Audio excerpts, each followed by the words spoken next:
અરે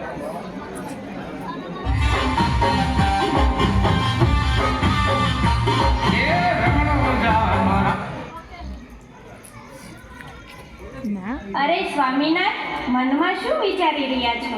અરે સતી નીતલદેવ, મારો ભોળો ભક્ત ભાટી હરજી અત્યારે ગોમટ ગામની અંદર મને યાદ કરે છે, તો આપણે ત્યાં જવું પડશે.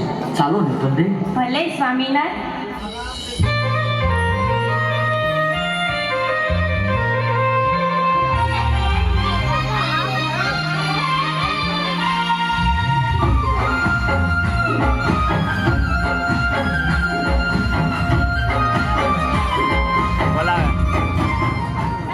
આવો આવો. વાહ પ્રભુ, તમે આપેલું વચન પાળ્યું તો ખરું હો. હા હરજી, કેમ ના આવું? મારો હરજી મને યાદ કરે અને હું કેમ ના આવું? અરે હરજી, આવ્યો જ છું તો તમારું એક કામ કરતો જાઓ હરજી. બોલો પ્રભુજી. અરે હરજી, તમે ઉંમર લાયક થયા છો, તમે લગ્ન કરી લ્યો, તમને પરણાવી દો હરજી. અરે પ્રભુ, મારે એવી સંસારની ઉપાધિમાં નથી પડવું.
આવે